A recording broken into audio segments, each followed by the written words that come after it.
Hello, I'm Charlene Heyns-Nell. I'm firstly a child of God, and I'm also the author of Discover Your Amazing Brain. I'm a neurofeedback practitioner, which means I train the mind and the brain with an electroencephalogram or an EEG, and I help individuals to get off depression, anxiety, brain fog, ADHD for life. So they live their lives without medication and without those disorders. Growing up, I'm from a place called Uppington in the Northern Cape. I have 4 siblings and they are all girls. And everyone always says, oh, your poor dad. But I think he had something to do with this for us being in the world here. So he had his part to play. But amongst 4 girls or 5 of us, it wasn't always easy to stand out because I'm the second youngest. And you kind of have to be quite special if you wanted people's attention, right? So we relocated to Cape Town when I was 7 years old, and it was a fantastic decision, not always an easy decision, because when you're from the Northern Cape you have a sense of community, you have your friends, and then when you move to a place where there isn't community right from the get-go, then it's always difficult to integrate. But I'm very thankful that my dad did that, because it gave me a lot of opportunities that I think I would not have had we stayed in the Northern Cape. So my sisters, 3 of them, are pharmacists, and they do amazing work giving people a life without pain when they prescribe their medication. And I think they do amazing work like psychiatrists and psychologists. But the thing is that you cannot stay on medication for life, right? They can only help you for a certain amount of time. And likewise here in my practice, we don't want people to become dependent on us. We want people to live a wonderful life. And that's really what the book is also about, is to discover your amazing brain and how you can make your own dopamine and your own neurotransmitters that needs to be done. So growing up, I have a love for people. I discovered that. My mom and dad weren't really very lovable people, but I really have a love for people, and I love the word love. So when my children tell me that they love me, my husband tells me that they love me, then I really I flourish. So I'm married to a wonderful man, Wayne, and I'm also have 2 children, aged 20 and 21, and I love family. I love the sense of family and the concept of family. So I went to school in Somerset West, and then I went to study further. I didn't always succeed. The first year I was a little bit of a dropout, and then I had to take things into my own hands, because that's where my parents stopped paying, and I started my journey in academia. So people say I'm an academic. I don't really think so. I'm a very practical kind of person, but I do love research, and I love what I put out there to be genuine and well researched before I train anybody's brain or train anybody's mind.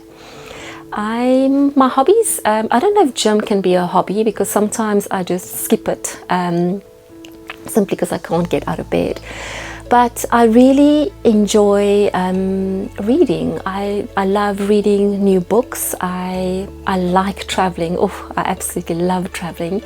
And I think for me, if I can put research out there, I would make it a hobby, because it's something that I really enjoy doing. And of course, walking and all those things that a lot of people also enjoy doing.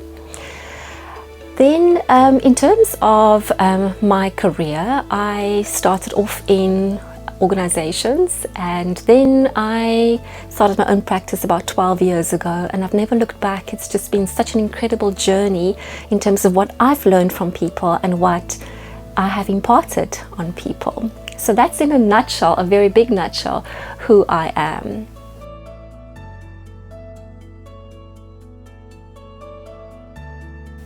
So what inspired me to write the book Discover Your Amazing Brain?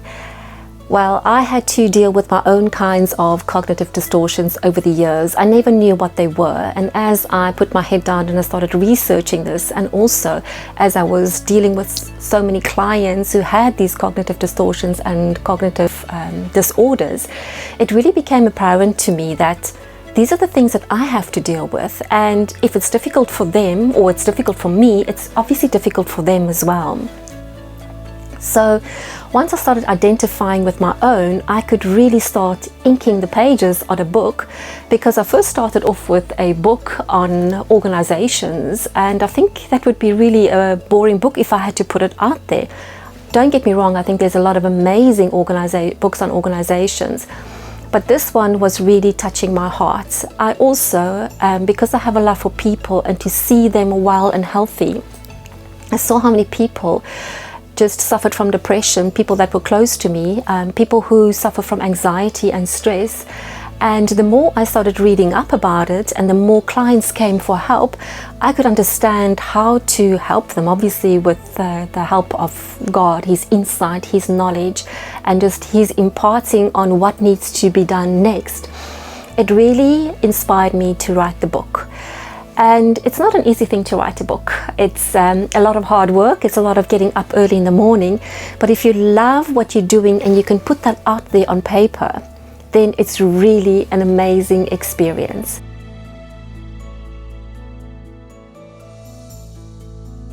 So the book is written for individuals who have cognitive distortions, and I can maybe just take an example. Cognitive distortions are incorrect ways of thinking, and it could be something like, I should have. Well, I should have is something that lives in the past, and the word teaches us that there's nothing we can do about the past, right? So that shouldism is a cognitive distortion. Then if you think about forecasting, what are we going to do in the future? There's absolutely nothing, the word says, that you can do about the future. So why are you forecasting? And forecasting is also a type of cognitive distortion. Now, when you catch these things early, it's almost like cancer. If you can catch it early, you can do something about it. But if you let it go, then it develops into a disorder like anxiety and like depression and ADHD. And when you start discovering the root causes of it, because when we do our EEG training, we also do some brain-based intervention afterwards. So I explain to people how their brain works, and I explain to them how they can actually correct it. They don't need medication for life, and they can absolutely live a life that is free of a disorder. So I think my main reason for writing it as well is that God has prompted me to do this. He's wanted me to write a book and put it out there to help people. And because I love helping people and I love people, it added so much to my life and it enriched my life.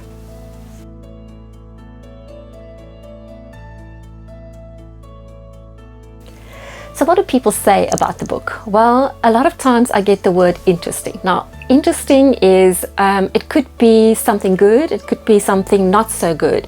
But then when they start elaborating on what it meant to them, because it means different things to different people.